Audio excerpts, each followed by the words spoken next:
Oiê! Meu nome é Patrícia Calderon, sou jornalista, estressadíssima, mas gente boa, tá?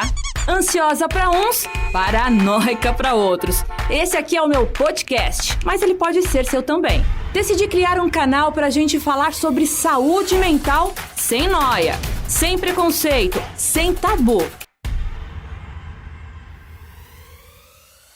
Olá, tudo bem com vocês? Por aqui tá tudo ótimo. No ar, mais um programa Não Pira e Respira, diretamente aqui da sua Jovem Pan News Fortaleza, no programa Pan News em Revista, primeira edição. E hoje eu recebo aqui a farmacêutica Luzia Sampaio, da Universidade Federal do Rio de Janeiro, e a gente vai falar sobre cannabis. Mas aí me corrige se eu estiver errada, tem algum termo específico? Conta pra gente, Luzia. Oi, Patrícia, muito obrigada pelo convite, antes de mais nada. E o termo está correto, é isso mesmo, é cannabis. O assunto aqui, ele é um tanto polêmico, né? Porque a gente sabe que as pesquisas e os assuntos que envolvem a parte medicinal da maconha sempre houve muito tabu, né, Luzia? Então, eu tratei de trazer esse assunto em pauta para a gente tentar desmistificar, né? Tudo isso que envolve a cannabis, né, a planta medicinal da maconha, porque tem efeito e tem dado muito certo, principalmente nas terapias com pessoas com convulsão, epilepsia, tumores cerebrais, Alzheimer. Conta um pouquinho para a gente da sua pesquisa. Não, essa conversa ela é essencial, justamente para a gente quebrar esses preconceitos, essa mal compreensão do uso da cannabis para fins medicinais. A cannabis para fins medicinais, a cannabis, marihuana, maconha, cânhamo, enfim, todas essas nomenclaturas significam uma mesma coisa, né? Uma espécie, uma planta, é a cannabis sativa. Ela já é utilizada pela civilização para fins terapêuticos há milênios, então o primeiro achado data de 2.500 anos antes de Cristo, e ela já era utilizada para controle de dores, inclusive também para controle de convulsões, né, que é uma das sintomatologias mais presentes no quadro de pacientes portadores de epilepsias. Ela sempre foi utilizada como um medicamento ao longo do desenvolvimento das civilizações, assim como outras plantas, né, são utilizadas no nosso arsenal farmacoterapêutico. Ópio, que acaba dando origem à morfina, enfim, uma infinidade de plantas, uma infinidade de substratos vegetais que a gente retira da natureza e consegue aplicar com bastante sucesso em terapias, em farmacoterapias, em uma gama diversa de patologias. No entanto, o uso adulto, ou o uso recreacional, o uso psicotrópico, né, o uso como droga de abuso da cannabis, a fez ser retirada desse portfólio, né, de plantas com potencial de fim terapêutico, e isso no início ali de 1930, 1940, tem toda uma questão socioeconômica também, né? Os Estados Unidos, a gente sabe que no histórico combateu muito a entrada do uso da maconha por conta da sua associação com migração de população, principalmente mexicana e africana. Enfim, tem todo um componente socioeconômico que fez a maconha, então, entrar no Tratado de Drogas, isso no finalzinho de 1940. E junto com outras plantas, o próprio ópio, enfim, ela começou a ser vista, então, apenas como uma droga de abuso, apenas como uso adulto, e aí todo o seu potencial terapêutico ficou por anos, por décadas, guardado, engavetado, ninguém se pesquisava, ninguém se utilizava, mas no final da década de 90, início dos anos 2000, a pesquisa novamente corre atrás dessa informação, dessa planta, e corre atrás de entender a justificativa para os seus fins medicinais, e aí, então a gente está, hoje em 2021, com muitos países revendo, né, suas regras, revendo muito da sua aplicabilidade sobre a cannabis e, enfim, voltando a aplicar essa planta para fins medicinais, ela que realmente tem uma grande ação farmacoterapêutica em muitas patologias que a gente sabe que são patologias que ainda não têm tratamento disponível hoje na nossa clínica.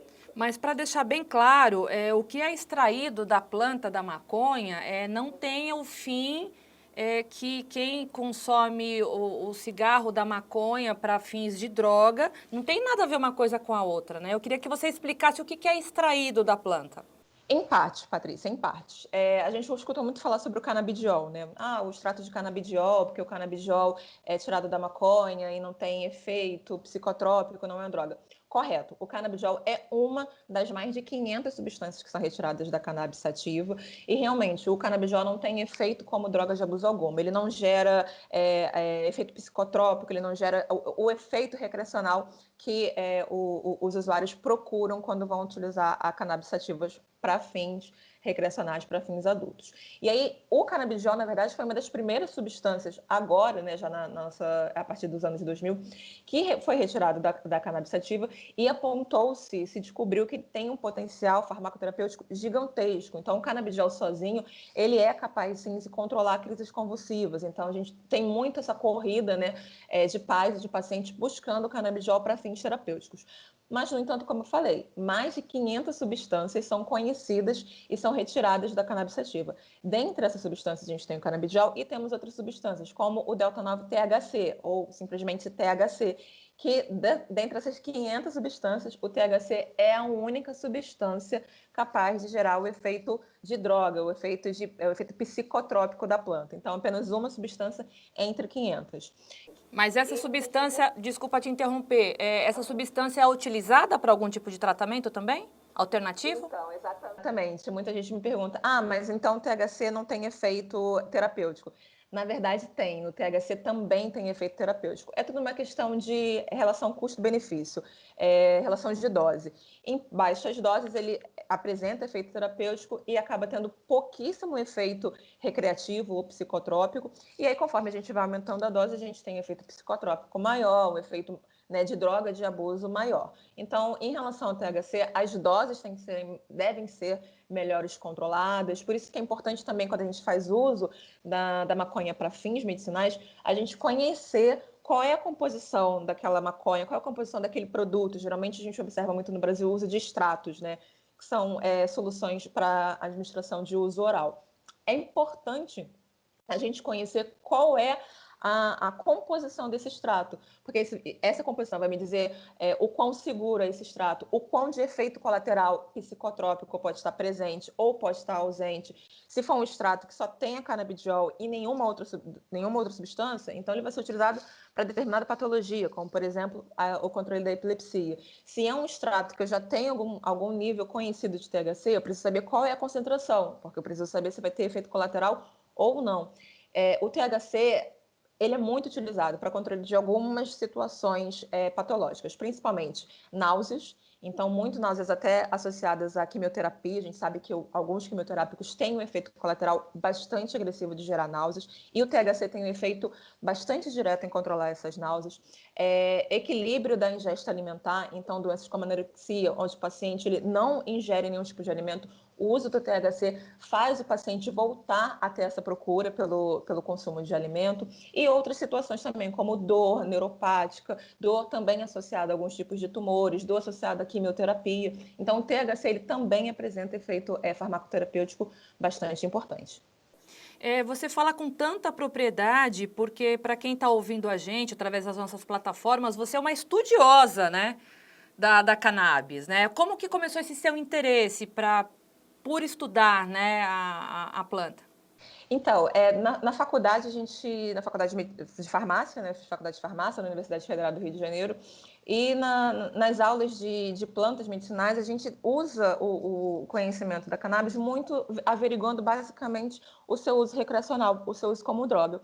Então, isso passou desapercebido por mim na graduação, me formei, fui fazer o meu mestrado, eu fiz mestrado no Instituto de Biofísica Carlos Chagas Filho, também dentro da Universidade Federal do Rio de Janeiro, com pesquisa básica. Então, a pesquisa básica é aquela pesquisa que a gente faz antes de algum produto, de alguma pesquisa ser aplicada em humanos. Então, eu fazia trabalho com animais de laboratório, cultura de célula, com fisiologia renal, nada a ver com canabinoides, mas em um desses congressos, né, a gente frequenta muito congresso para estar sempre bem informado sobre como a ciência está trabalhando nos mais diferentes âmbitos. E aí, em um desses congressos, eu conheci um palestrante, um pesquisador, que estava falando justamente sobre o uso de canabinoides para o tratamento de algumas patologias. No caso, foi até para controle de ingesta alimentar. E aí, naquele momento que ele estava conversando comigo, eu falei assim, poxa, foi a primeira vez que eu escutei na pesquisa, alguém abordando o uso de canabinoides para fins terapêuticos. Eu passei pela graduação, pela faculdade, e não tinha recebido essa informação, não tinha recebido essa abordagem. Fui atrás, entrei em contato e aí comecei a entender o que estava por trás dessa pesquisa, né? O que estava por trás dessa descoberta, que era uma descoberta até então recente, a descoberta do sistema endocannabinoide, que é um sistema fisiológico que a gente apresenta no nosso organismo, eu, você, qualquer pessoa que está escutando a gente, qualquer animal, inclusive, seja humano ou não humano, apresenta um sistema endocannabinoide que nada mais é do que um conjunto de moléculas que estão dentro do nosso organismo que respondem aos canabinoides. E aí essa descoberta foi muito importante porque fez a luz da ciência entender quais eram os mecanismos que faziam a cannabis atuar sobre o nosso organismo. Então, a partir do momento que a gente começa a descobrir quais são essas pequenas moléculas, quais são os receptores, quais são os agonistas endógenos, por que esse sistema funciona, como que esse sistema funciona, a gente começa a entender, então, que a cannabis sativa e esses componentes da cannabis sativas tem sim efeito sobre o nosso organismo e pode também ter, enfim, efeito sobre o tratamento de algumas patologias. Perdão, pode falar. Não, pela sua desculpa, que eu tenho várias perguntas para fazer, eu preciso de vez em quando te interrompê-los, Zia. Dentre isso que você está me explicando, a primeira pergunta é o porquê então existe, se já tem pesquisas comprovando a eficácia do extrato ou da planta, não sei como que você chama, em várias doenças neurológicas, porque a gente está tratando realmente da parte neurológica, essa é a ideia do programa de hoje. Por que existe ainda todo esse tabu, todo esse preconceito? E a outra questão esse extrato que vocês fazem no laboratório para extrair a cannabis, ela serve para quantos tipos de doenças neurológicas que vocês já puderam testar e que falou, não, deu certo para essa e para essa, para a gente ter uma ideia aí da eficácia? Tá, vamos lá. Em relação aos processos que ainda se tornam dificultosos a aplicabilidade da cannabis na medicina. Patrícia, eu acredito que seja muito por conta de uma pressão de cultura. A gente já nasce sabendo que, obviamente, a gente não deve recorrer ao uso de drogas, que as drogas realmente fazem mal ao organismo de qualquer pessoa e que isso é correto de ser afirmado. E dentre esse perfil de drogas de abuso que se tornam disponíveis, a maconha é uma droga de abuso. Isso é inevitável, isso é recorrente. Então, a gente conhece, assim como eu conheci, e a maior parte da população brasileira ou não conhece, a cannabis como uma droga de abuso. A maconha é uma droga de abuso, é uma droga recreacional. E isso fica tão impactado na nossa mente que a gente acaba desqualificando qualquer outro tipo de informação mais recente que a gente absorve. Foi o que eu te falei, eu passei minha graduação inteira, sou cientista, fiz o meu mestrado e sequer soube, tinha escutado falar até então, do uso para fins medicinais. Só fui escutar isso quando eu fui fazer o meu doutorado. Então, realmente, a gente tem essa marca, essa pressão da sociedade, essa guerra contra as drogas, e eu acredito que isso também acaba invalidando muito o uso medicinal. Além disso, é uma discussão ainda pouco abordada dentro das faculdades de medicina e de outros cursos da área de saúde, então, muitas vezes, o profissional sai formado sem ter conhecimento sobre essa aplicabilidade medicinal. E aí o que a gente tenta fazer, desde então, pelo menos é uma das minhas áreas de atuação, é informar a população médico-científica de que o uso da cannabis para fins medicinais é válido, é recorrente. E aí, respondendo a sua segunda pergunta, quais seriam as patologias? Essas informações eu te trago são achados de ciência, são estudos que foram feitos em laboratório, são estudos que foram feitos com pacientes. Então, dentre as patologias neurológicas que são tratáveis, sim, com o uso de cannabis medicinal. A gente tem, em primeiro lugar, a epilepsia, geralmente epilepsias do grau refratário, que são aquelas epilepsias que já não respondem aos medicamentos tradicionais, são pacientes que realmente têm muito prejuízo da sua qualidade de vida. Essas epilepsias, elas acabam respondendo até de maneira melhor à cannabis medicinal e principalmente ao canabidiol. Além disso, a gente tem esclerose múltipla, inclusive no Brasil já é aprovado desde 2017 um medicamento que é a base de fitocannabinoides, né? Ou seja, dessas moléculas que são tiradas da cannabis sativa. Então, já existe no Brasil desde 2017 esse medicamento que a aplicação dele é para a esclerose múltipla. Além disso, a gente tem o uso muito útil em tratamento para pacientes com autismo, pacientes com déficit de atenção, pacientes com dor de vários tipos, neuropáticas, dor crônica, outras aplicabilidades também, a gente tem síndrome de Tourette, doença de Parkinson, doença de Alzheimer, enfim, uma infinidade imensa de doenças neurológicas e também acho que mais interessante dentro do conceito do que a gente já conversou anteriormente, estudos pré-clínicos e 2 estudos clínicos ainda em pequena escala, mas que apontam o uso potencial da cannabis sativa para o tratamento de pacientes com glioblastoma multiforme, que é um tipo de câncer que afeta justamente as células do sistema nervoso central. Então, me chama muito a atenção, porque a gente sabe que o glioblastoma multiforme é um tumor incurável, é terrível, é cruel e as estatísticas não são nada animadoras, né, para o paciente, porque a destruição das células cerebrais, né, acontece de forma muito rápida, né, mesmo depois da ressecção. De que forma que a cannabis atinge essas células tumorais, principalmente do glioblastoma? Então, os primeiros trabalhos com células de glioblastoma, se não me engano, foi feito por um grupo da Espanha, isso ainda dentro da década de 90, e eles avaliavam que tanto o THC quanto o CBD tinham efeitos bastante gerais, assim, sobre, pelo menos, o glioblastoma em cultura de células.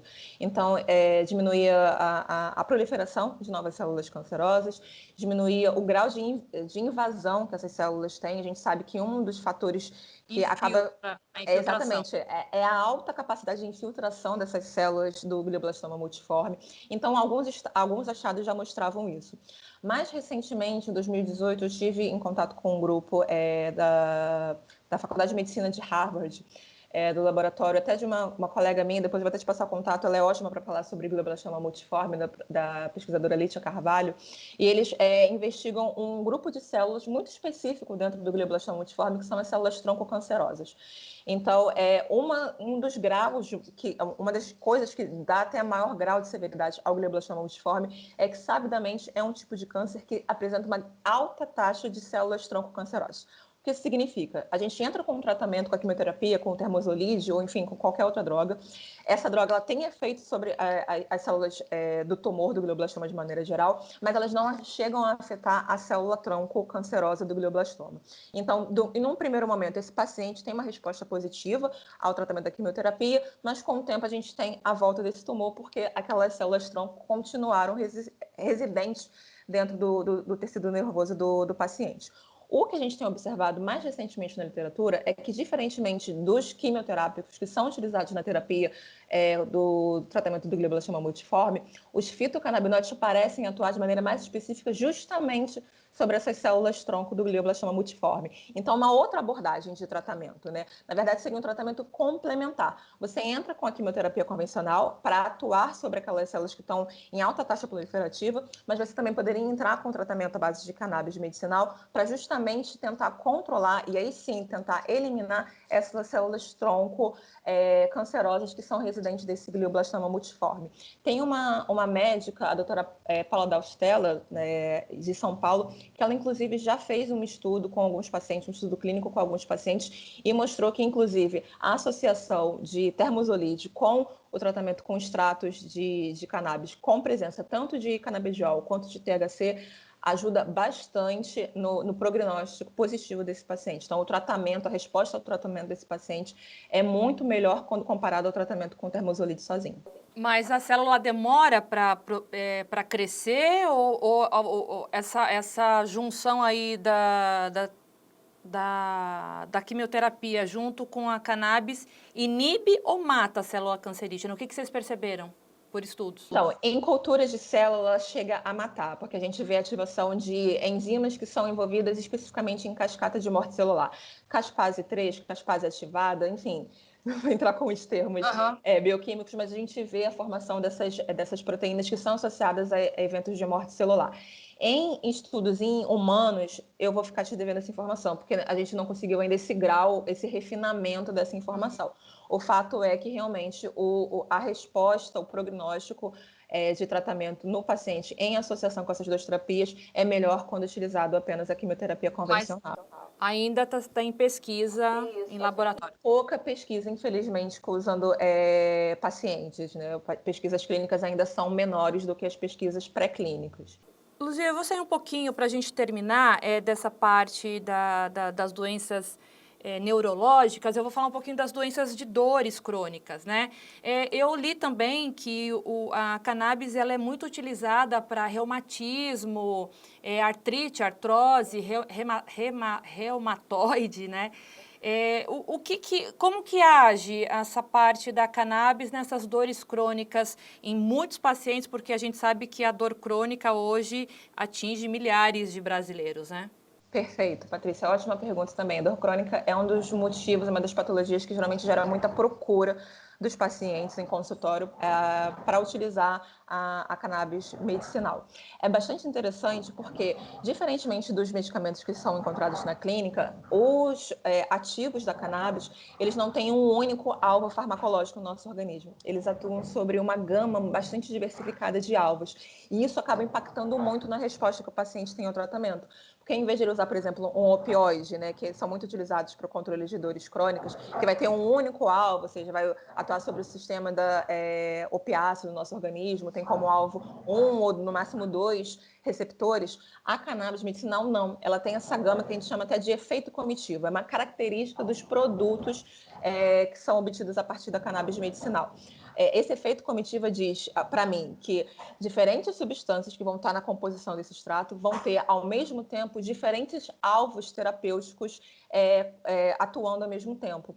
Então, é como se eu trocasse uma farmacoterapia bastante complexa, com diferentes fármacos, né? Então, anti-inflamatório, opiáceo, corticóide. É como se eu trocasse todos esses medicamentos por apenas um extrato. Né? Então, desculpa te interromper, tem pacientes então que deixam de utilizar todos esses medicamentos, que corticoide a gente sabe que no final das contas traz muitos malefícios para o fígado, né, sistema renal, enfim.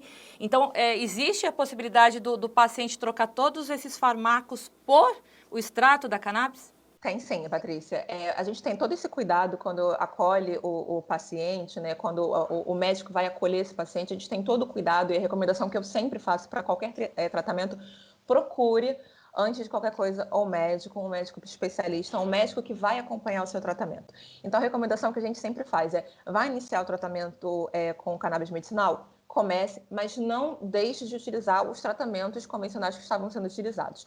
No entanto, o que a gente observa é que, como a gente vai aumentando o tempo de uso da cannabis medicinal, a gente vai retirando o uso da farmacoterapia convencional que era usada até então. E isso não só para dor crônica, tá, Patrícia, mas para diversas outras patologias. Então, é muito recorrente, vou dar um exemplo de pacientes com tratamento para fibromialgia.